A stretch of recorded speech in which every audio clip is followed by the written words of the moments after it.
Hey, what's going on YouTube? Welcome back to vosNET-Gaming. I'm vosMan, and this week we're going to be watching my son Puddsta play a round of Call of Duty because I unfortunately haven't had time to play any games recently. Certainly haven't had any time to put the videos together either. So we've missed a week of a release of videos, but this week we're going to be watching Puddsta do his thing in a round of Call of Duty in Shoot House. So yeah, whilst Puddsta jumps onto my account, so you may have noticed, the eagle-eyed amongst you, that actually it says Vosman on the character, but actually it is definitely Puddsta playing this game. I thought whilst he's doing that, instead of me running commentary over the gameplay and everything else that's going on, I would treat us all to a little bit of history about the Winchester House. A house with windows looking into internal rooms, staircases that lead nowhere, and chimneys that don't reach the ceilings, secret passages and hidden doors. Sounds fascinating, doesn't it? So, to tell you about this weird and wonderful house, I need to tell you about Sarah Winchester.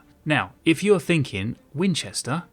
That name sounds awfully familiar. You'd be right, because Sarah was married to William Winchester, who was the son and heir to Oliver Fisher Winchester. And now this guy, he made his fortune manufacturing the famous Winchester repeating rifle. And these rifles were really popular with the Union Army in the American Civil War, and they became known as the rifle that won the West. Now, Oliver Winchester died in 1880, and sadly, 4 months after his death, his son William also passed away, leaving the fortune to Sarah Winchester. And sadly, by this time, Sarah had already suffered many tragedies in her life, one of which was in 1866, her infant daughter Annie had died, and these recent deaths of her husband and her father-in-law plunged her into a deeper depression. So, like many people of the era, Sarah was seeking answers and comfort, and she did what most people around that sort of time did, and actually to this day still do. She sought the counsel of a medium, a person that claims to be able to speak to the dead. Now, exactly what Sarah was told is up for some debate and speculation, I suppose, as she never really gave any interviews or kept any journals or any other records for that matter as to her thoughts and motivations. However, according to popular legend, Sarah was told that her ill fortune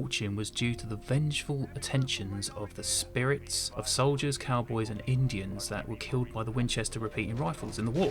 And as the story goes, Sarah was told by the spirits to move out west and build a house.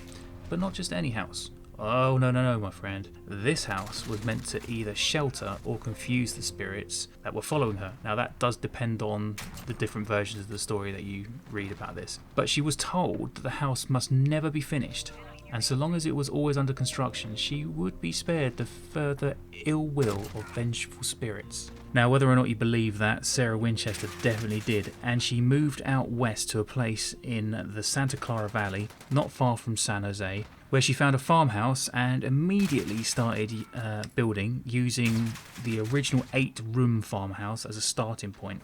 And over the next 4 decades, Sarah kept the house under construction constantly. She hired shifts of workmen to work around the clock, and by 1900, the house had turned into a 7-story mansion. And by the time she died in 1922, the house was spread over 6 acres and had 160 rooms, 6 kitchens, 47 stairways, 200 doors, and around 10,000 windows. It's insane, isn't it? Anyway, to add on to this story, Sarah's mother-in-law died in 1897, and she then inherited the final portion of the Winchester fortune, which meant at the time she was earning $1,000 a day. Now that's $30,000 a day in today's money. $30,000 a day. So she had no constraints, no money worries or anything about continuing the work on the house.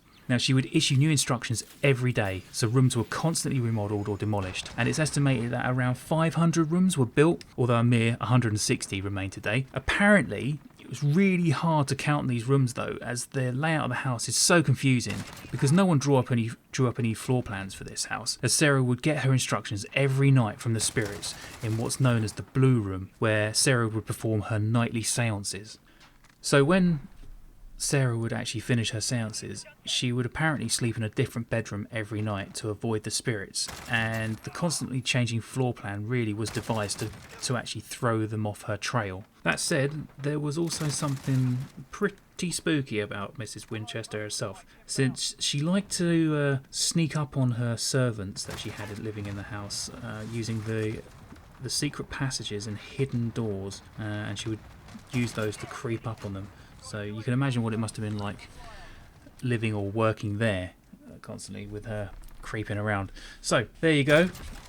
That's a little bit of history on the very weird and wonderful Winchester house, which I thought would be quite good to, you know, bring up, and I thought it might be quite apt. You know, this is Call of Duty. It involves lots of guns, and you know, the Winchester repeating rifle is obviously a very famous gun from, you know, years gone by back in the American Civil War.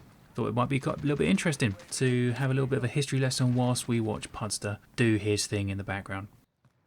Well, we've still got plenty of time left on the clock. It's around 5 minutes left to go of Puddsta's round. So let's jump in and see what he's up to. Okay, bringing in a cruise missile. Here we go. What can you do with this? Ooh, well, one will do. Can't always get them all. Sometimes you just got to take the one kill. Nice tactical move across the middle. Nice kill. A little bit of a jump. Lovely. Looking good. Well, if there's one thing we know, Puddsta has been taught everything he knows by me. Oh. Well. This is awkward. Well, obviously he's learned how to die like the best of us as well. I mean, he's definitely learned that skill from me, because I can do that like no other. So, yeah. Oh, strange nade. What's he doing there? Oh. Oh, I like that though. He's jumped over the wall, taken out the guy. Got the drop on him. Good tactics. There we go now. Ooh, shot in the back with the pistols. No one likes to see that. No one likes to see that. It's a bit rude, but you know, sometimes you just gotta take it. Ooh, nice jump. Good parkour. Classic miss. Oh, good recovery. Wasted nade. Don't think the guy was going to be coming back through there, but it was worth an effort, I suppose. Oh, cheeky jump and a kill. I don't really like the jumping around the corner tactic itself. It's not the way I play the game, but I know lots of people do it. I feel like you get the edge on people, maybe. Ooh.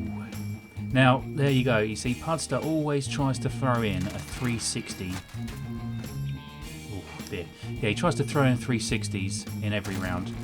And he tells me every time, oh, look, see, I can pull off these 360s. He shows me clips of them, and I'm pretty sure it's like the 405th time that he's actually tried doing it. And then he shows me the clip. Doesn't show me all the outtakes, just the successful ones. Oh, there you go. He's tried it again. Another miss.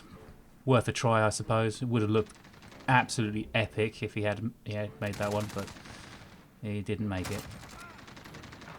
Still, it looks like he's doing okay, actually. It's not that... Oh.